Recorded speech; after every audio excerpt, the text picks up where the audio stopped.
ಭೇಂಡೆ ಅಂದ್ರೆ ಒಂದು ಬೆಂಡೆಕಾಯಿ ಮಾಡಿದೆವು. ಏನು ಫಸಲು ಅದು ಗಿಡ ಏನು ಒಳ್ಳೇದು ಬರ್ಲಿಲ್ಲ. ಬಹುಶಃ ರೋಗ ತಾಗಿರ್ಬೋದು ಏನು ಅಂತ ನನ್ನ ಒಂದು ಸ್ನೇಹಿತ ಬಂದ. ಹೀಗೆ ಬೆಂಡೆಕಾಯಿ ಗಿಡವನ್ನೆಲ್ಲ ನೋಡಿದ. ಬೆಂಡೆಕಾಯಿ ಆಗ್ತದೆ, ಹೀಗೆ ಚುರುಂಟಿ ಕಟ್ಟಿ ಹೋಗು.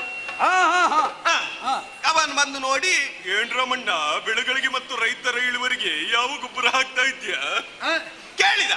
ನಾನು ಹೇಳಿದ ಅದು ಸಾವ್ಯ. ಎತ್ತದು ಅದು ಅವಂದು ಹಿಂದಲ್ಲ, ಸಾವಯವ ಗೊಬ್ಬರ. ಅದು ಹಾಕ್ಬೇಡ, ಇದು ಬೆಳೆ ಹಾಕು ಅಂತ ಮತ್ತೊಂದು ಗೊಬ್ಬರವನ್ನು ಕೊಟ್ಟ. ಗೊಬ್ಬರ ಏನೋ ಹಾಕಿದೆವು, ಪ್ರಯೋಜನ ಇಲ್ಲ. ಬೆಂಡಿಕಾಯಿ ಸುರುಂಟಿ ಹೋಗುದು. ಹೌದೇ? ಸುರುಂಟಿ ಹೋಗುದು. ಅದಕ್ಕೆ ಇನ್ನೇನಾದರೂ ಔಷಧೀಯ ವ್ಯವಸ್ಥೆ ಮಾಡಿಸುವ. ಅವನದ್ದು ಬೆಂಡಿಕಾಯಿ ನೋಡ್ಬೇಕಿತ್ತು, ಫಲವತ್ತವಾಗಿ ದಷ್ಟಪುಷ್ಟವಾಗಿತ್ತು.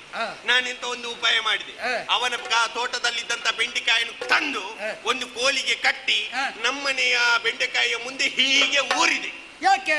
ನೋಡಿ ಆದ್ರೂ ಕಲೀಲಿ. ವಿಷಯ ಒಳ್ಳೆದು.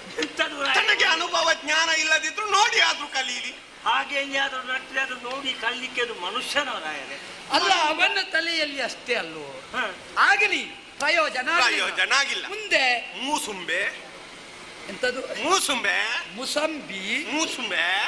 ಅದು ಮುಸುಂಬಿ ಸಣ್ಣದು, ಮೂಸುಂಬೆ ಅಂದ್ರೆ ದೊಡ್ಡ.